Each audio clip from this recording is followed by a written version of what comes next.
Thank you, Lord. Sa liwat maayong aga sa tanan. It's so good to be in the house of God. It's so good to be in the house of the Lord, honoring and worshiping our Lord Jesus Christ. Salamat sa Ginoo that this is our second Sunday, a second week of our series, having a childlike faith. So, welcome to His Life Ministries, where imperfect people are perfectly welcome, and we are always here to make sure that we glorify God and we make disciples. So, last week we talked about having a childlike faith. So, today we'll talk about becoming like a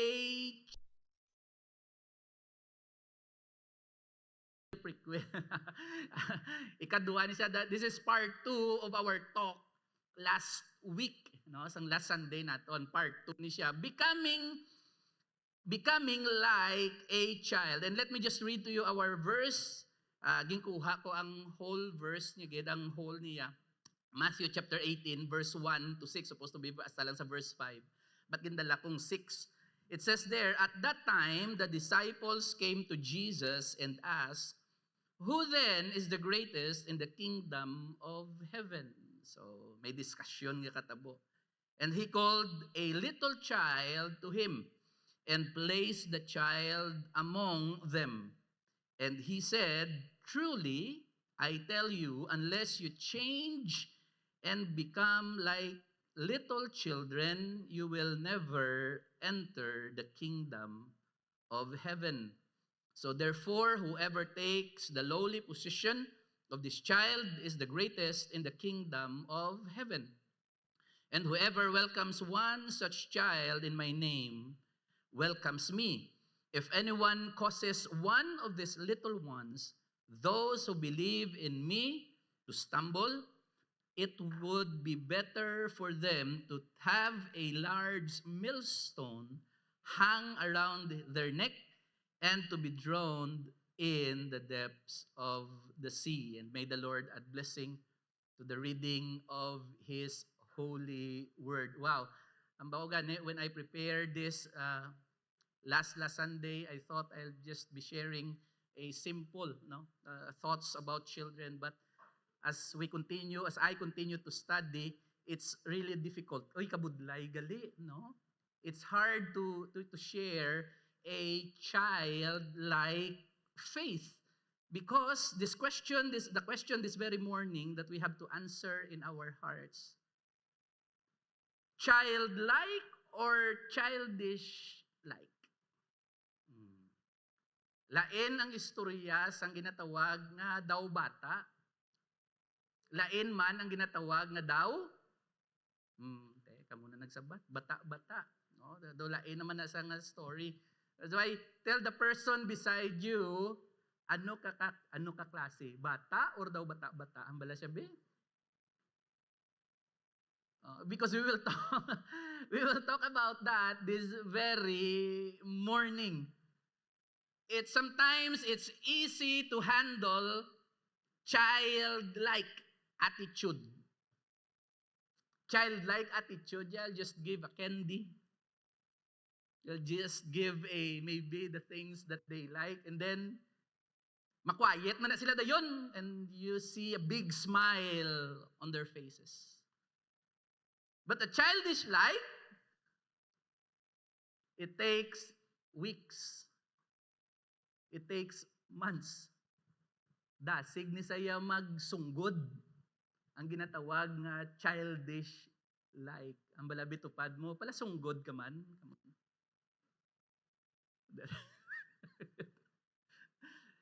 Because when people are filled with themselves, they cannot be filled with God's perspective. When people are filled with themselves.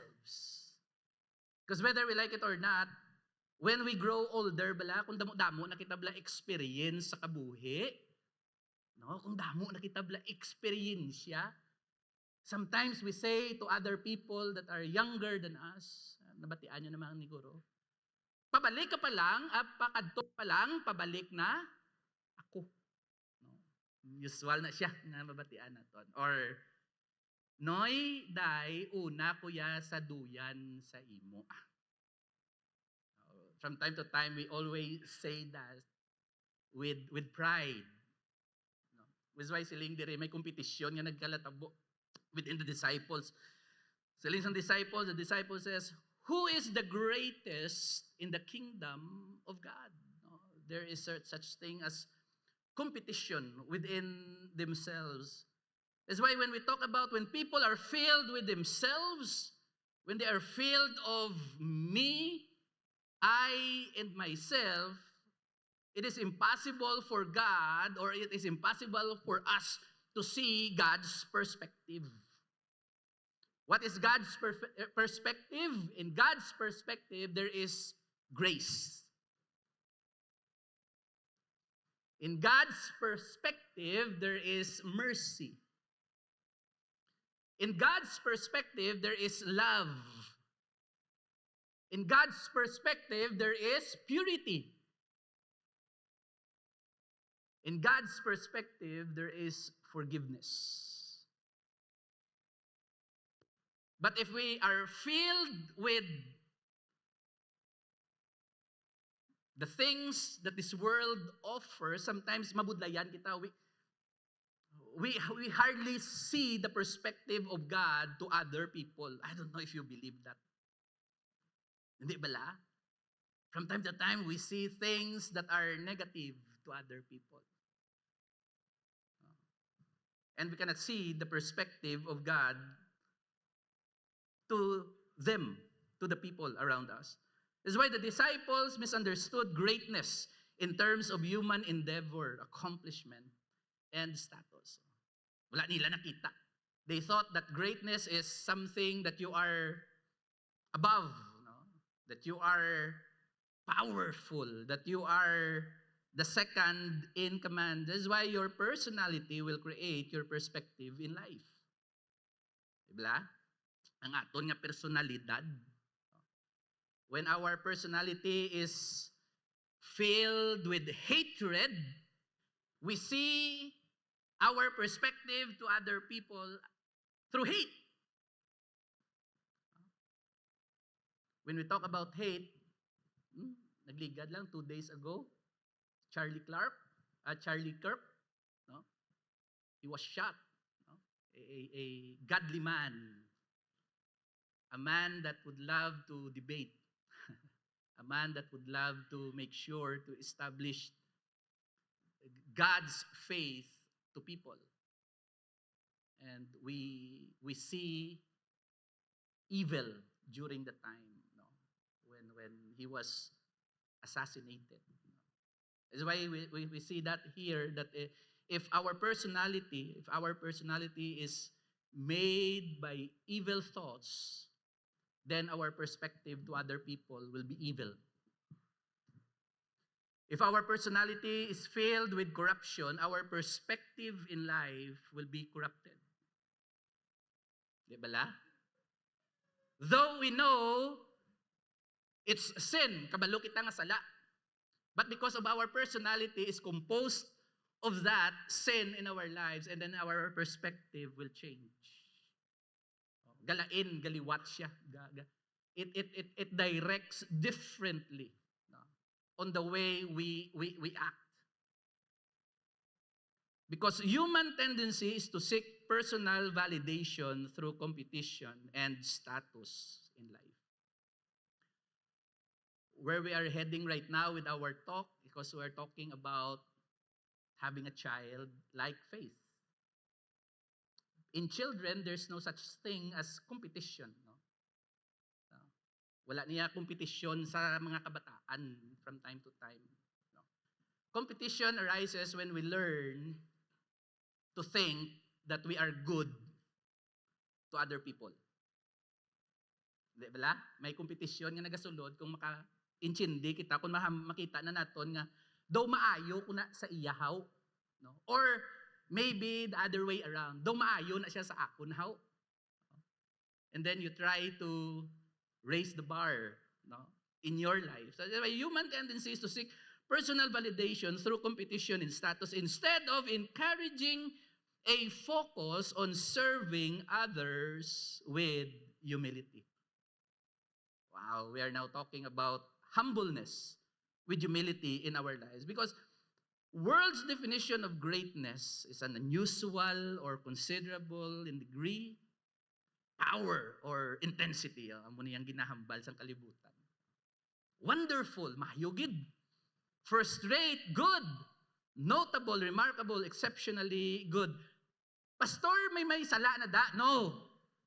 Wala da sala ha? Because God wants us to what? To excel in life. So that His glory will be seen in our lives. Galing ang problema, ato na ang istorya sang mga disciples. Who is the what? Greatest in the kingdom of God. While they are still here on earth, they are thinking, Lord, sino ang imo nga right hand? Or sino ang imo sa left hand? The disciple is talking about that. There's nothing wrong with accomplishment. There's nothing wrong to be wonderful. There's nothing wrong to be very good. Actually, excellent. We are looking for excellence in life. There's nothing wrong with remarkable. There's nothing wrong with unusual. But the thing is, brothers and sisters, if we cannot handle these things, if we seek our own glory. Hindi bala? Kung pangitaon, tanab lang aton nga glory. Na? This is why ang sa disciple, who is the greatest? Oh, by the way, they are in Capernaum. And Capernaum is a populated area and there's a lot of children. And now, Jesus is talking discipleship to His disciples. No? He's not talking to the crowd anymore. He's talking to the disciples. This is why He called these little children. Diyanoy, dali bala, palapit bala sa akon, kay himuon ta kamo nga example. This is why in Mark chapter 10, verse 35 to 45, there is also a conversation. Then James and John, the sons of Zebedee, came to Him. Teacher, they said, we want you to do for us whatever we ask. Oy, demanding. Hambalang tupad mo, demanding ka ba? Nag-demand sila sa kay Jesus. They are demanding something. We want you to do for us whatever we ask. Of course, Jesus, in a nice way namangkot, what do you want me to do for you? He asked. And they replied, let one of us sit at your right and the other at your left in your glory. So sa sulod pa lang, may ara na to gali nga hatagay na sa dalom labisa sa kay Jesus pa lang. Lord, pwede mo ni mapalusot?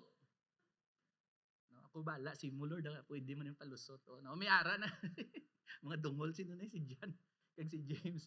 Oh, by the way, John was called John the Beloved. He was the one who wrote the Revelation. They were also called sons of thunder, no, mga ano ni sila, high-tempered ni sila nga mga mag-utod sa una during that time. And of course, James, the one who wrote it, the book of James. So, siling ni Jesus, what sila? They replied, let one of us sit at your right hand and the other at your left in your glory. This is why verse 38, you don't know what you are asking, Jesus answered. Can you drink the cup I drink or be baptized with the baptism I am baptized with? Siling ni Jesus, can you drink the cup? Can you go through this suffering that I am about to experience? Siling ba ni Jesus during that time? Daw si Pedro manisla kis amo.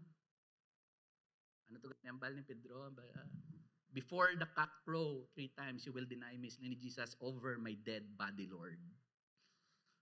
Over my dead body. And of course, the prophecy was confirmed. Peter denied Jesus 3 times. And siling nila, verse 39, yeah, we can. They answered. And Jesus said to them, you will drink the cup I drink and be baptized with the baptism I am baptized with. But to sit at my right or left is not for me to grant. It is not for me. Oh, by the way, someone will maybe sit at the right hand or the left hand of God. If Jesus But telling ni Jesus, it's not for me to decide. This place belongs to those for whom they have been prepared. But when the ten heard about this, they became indignant with James and John. So nangakig ang duwa. May nagsinuyay na sa sulod. So Jesus called them. Sila nga, dali ka mo di bala. May mahiring ta. Dali ka mo di kay mahiring ta. Tagaan ta ni mga blah ni ho. Dali lang ka mo di. Jesus called them together and said, you know that those who are regarded as rulers of the Gentiles lord it over them, and their high officials exercise authority over them. So not so with you. Instead, whoever wants to become great among you must be your what? Servant. You want to be great in the kingdom of God? You have to be the servant, siling ni Jesus. Suli.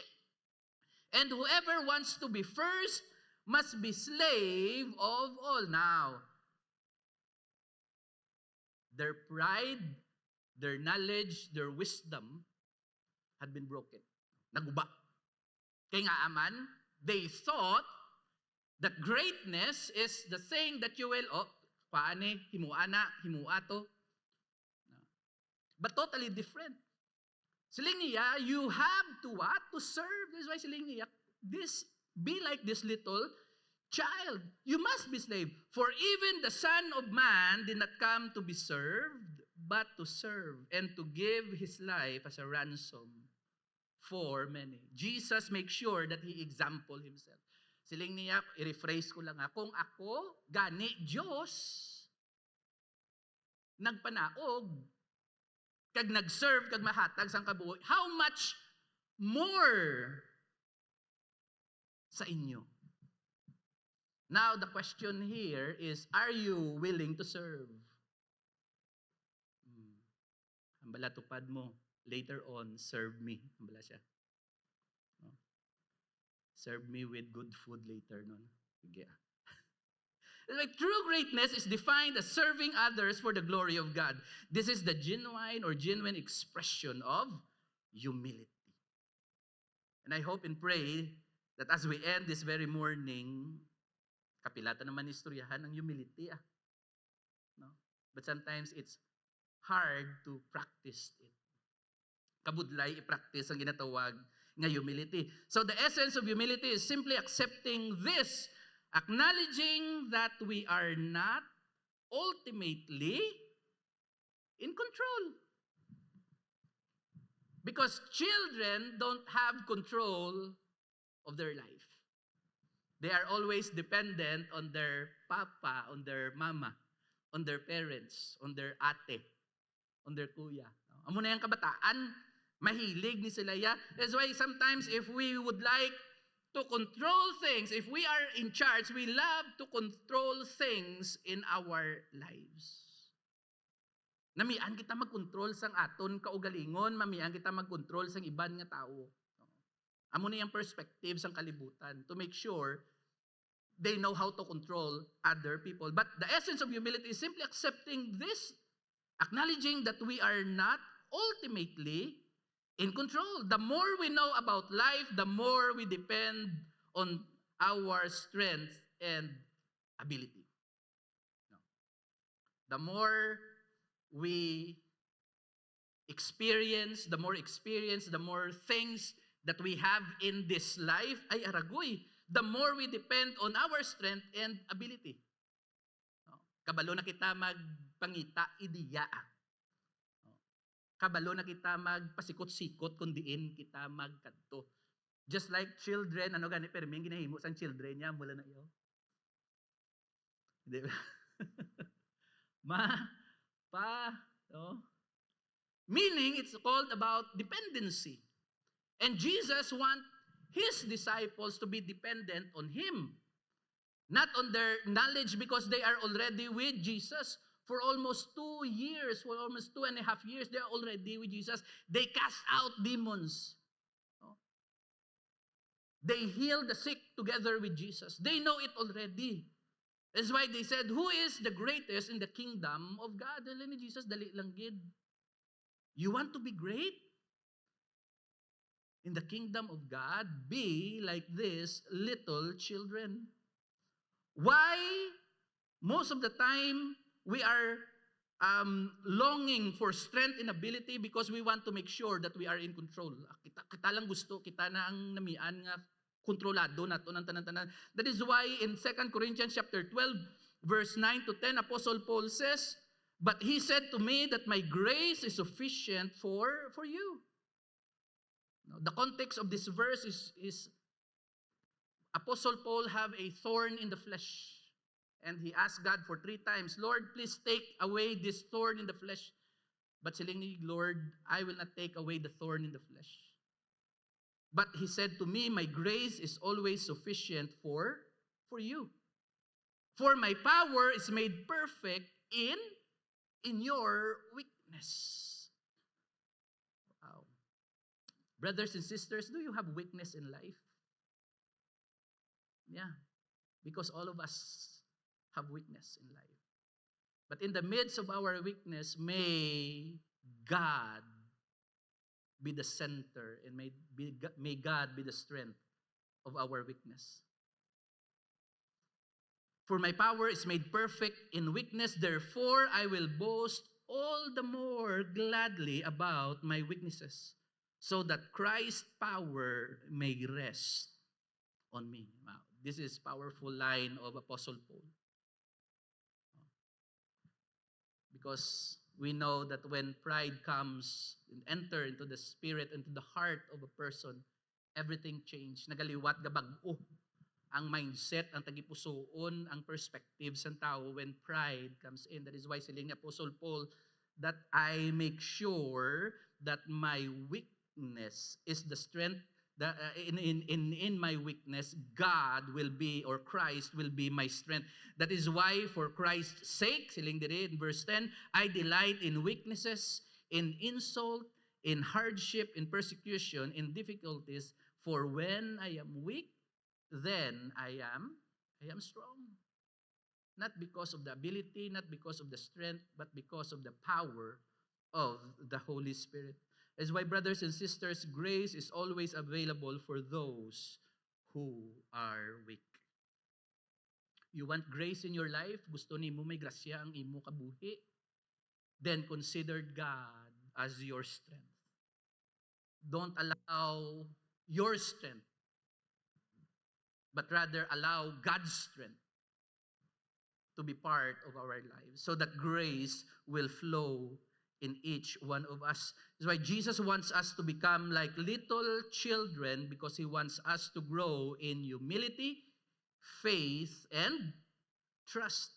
Because children are so trusting. Ang kabataan, pwerte niya masalig ni sila ya. They will trust whatever you say. That's why when you promise something, they will be expectant of that. Nakatry na kamo promise sa kabataan ninyo, kag sa inyo apo? Naka-promise na kamo? Yeah. Di, gin-obey nyo man? Wala pa kamo utang sa inyo kabataan, subong? Basi may promisa kamo nga wala nyo pa ginhatag, ha? Kag basi manukot sila, they will be expecting that promise. Children are so trusting. They are open and vulnerable. They risk without fear. When you say jump, they will jump. Because they trust you. They trust their parents. Especially in the area of relationship. And amo na ang gusto ni Jesus sa aton. We want to trust Him in our relationship with Him. Because sometimes galing kay amo na dadamo na kita sang nabalaan, trusting God is very difficult for us anymore. Why? Because we are already filled with ourselves from time to time. Right? Children do not desire authority or regard outward distinction. Kanami sini. They are free from malice. Wala malisyang mga kabataan. Mm-mm. Ang dalag ko, ang mga tigulang, amo ang ga-create malisya na. Pero sa mga bata, there's no such thing as malice. No? And are teachable and willingly depend upon their parents. That's why kanami sang ginahambal ni Lord Jesus Christ. If you want to be great, be like this little children. That's why as we mature in Christ, we will necessarily become more like little children. And maturity is not by age nor position, but by obedience. Maturity is not by age. Maturity is not about possession or possession in life. It's about obeying God. How lately do we obey God? Ang iyang mga pulong sa aton nga kabuhi. Sometimes they say because we are masters in ministries, masters in divinity, in theology, no, but it's not about that. It's not about what we receive in this world, but rather it's about obedience in the Word of God. Children have no achievements, wala na sila achievements, yeah, and no accomplishment to offer or with which to commend themselves, but obedience and a pure heart. Amo na ang mahatag sang kabataan. And I hope and pray that each one of us have this, like a little children, to have obedience and a pure in heart. That is why what consumes your mind controls your life. Kung anong nagakonsumo kuno sa aton nga paminsaron, amo na sa ang maga-control sa aton nga kabuhi. So the more we know, the more we accumulate things here on earth, the more that we are more dependent on ourselves. But totally different when God says, be like these little children. To have dependency on God. That's why humility comes with grace, but pride is with disgrace. Because Proverbs chapter 11, verse 2, it says, when pride comes, then comes disgrace. But with the humble is wisdom. Pastor, paano kasi nga ang wisdom ara sa humble? Paano kasi na makasiling? That is in Proverbs chapter 11, verse 2. When pride comes, then comes disgrace, but with humble is wisdom. Pride is something that you brag about. Your accumulations in life. But humility is the one that you quiet yourself. Kanawabla sa mag-asawa kung sinong hipos. Amo na sa ang may wisdom. Tuod na. Hindi lang pagtulukay mo, the partner. Hindi lang kumamangkot kung sinong gahipos. But humility, it takes humility to keep quiet. Tuod na hindi. No? This is why little children say, quiet! Gahipos na nila yun. No? They are obeying what their parents are saying. This is why children are prone to weakness, but full of wonders. No? Children are prone to weakness. They are weak. Children are weak. That is why they need us.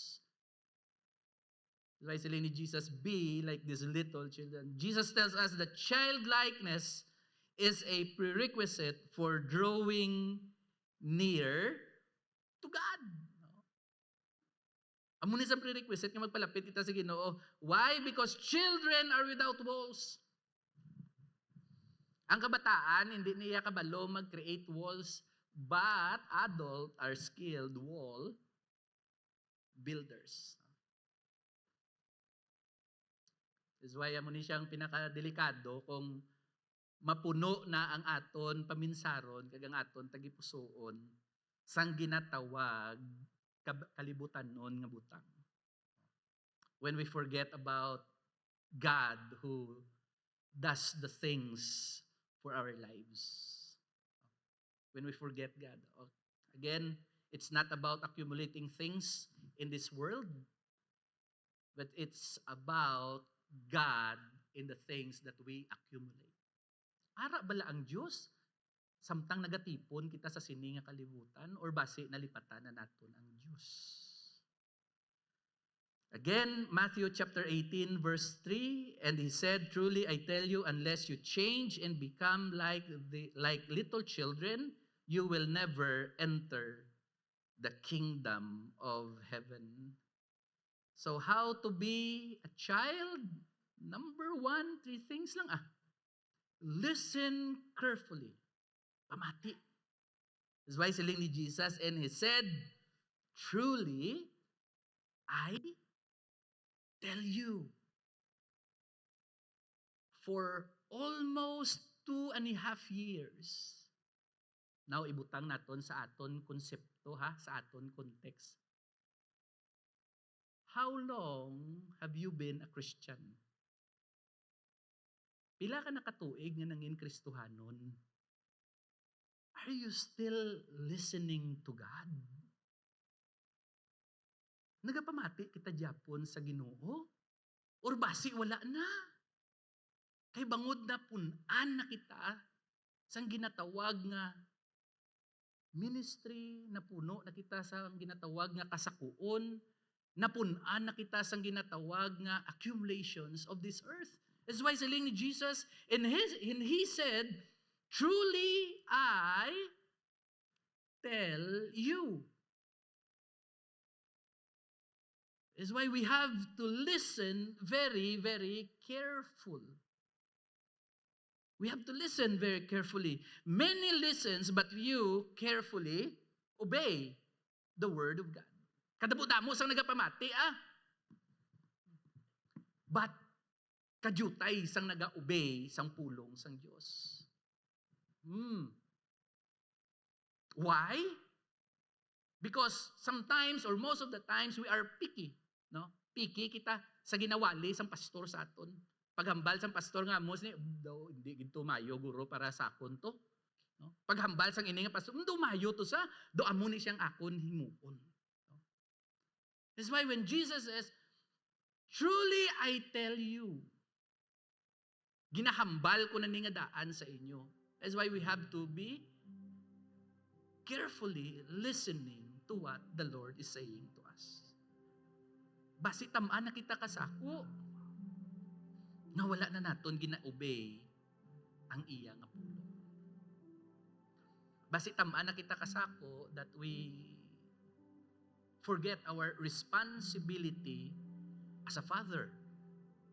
Basi tamaan na kita kasako that we have already forget our responsibility as a mom. Basi na tamaan na kita kasako that we have forgotten our responsibility to other people.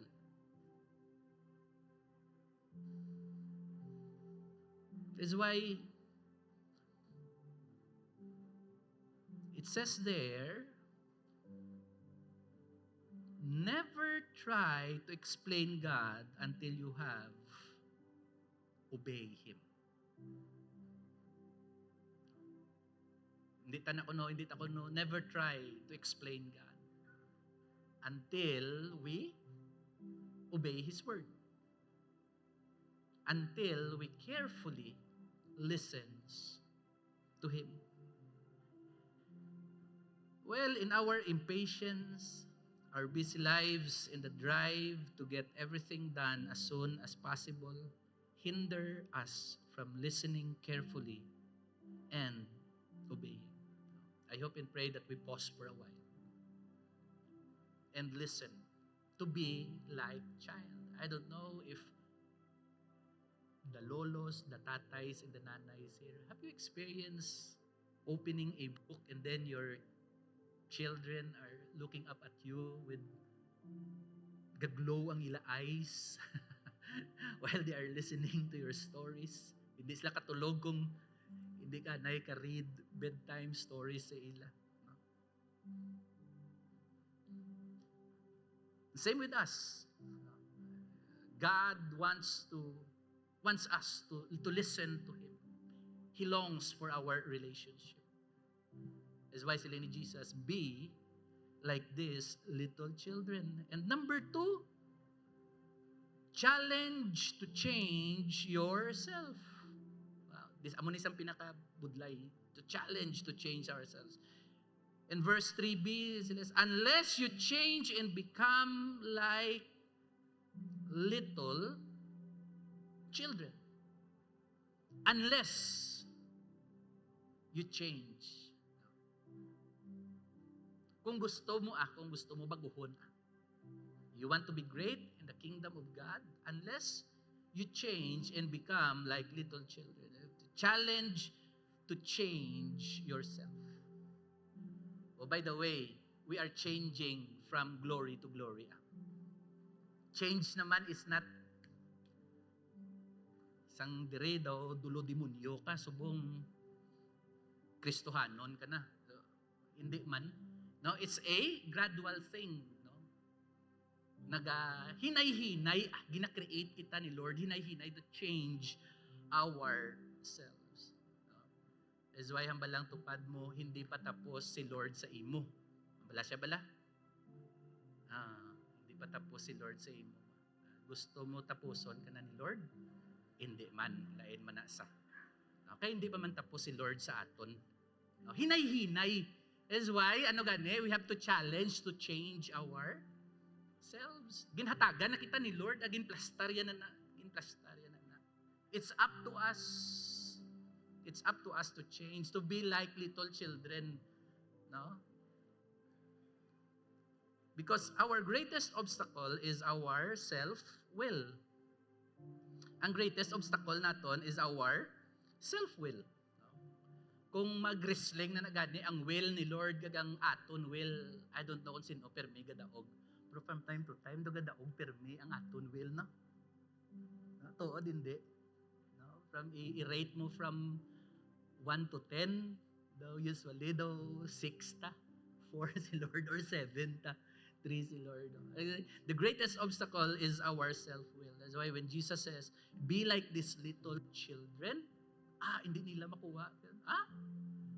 Hindi nila magets. Why? Because they have been bombarded about the things that will come someday. Sila nga, amuni siya ang matabo sa ulihi. Pero sila ni Jesus, hindi.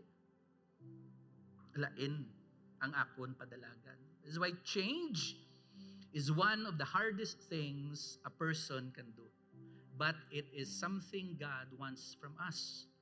No growth occurs without change. Galing. Again, don't put a timeline. Hindi kita magbutang timeline. Let's allow ourselves and allow the Holy Spirit to change us. And lastly, number 3, choosing God's path for your life. We have to choose God's path for our life. That is why in verse 3c it says, you will never enter the kingdom of heaven. Kung hindi ka magparihos ang sininga bata, if you will not change, this is very strong statement.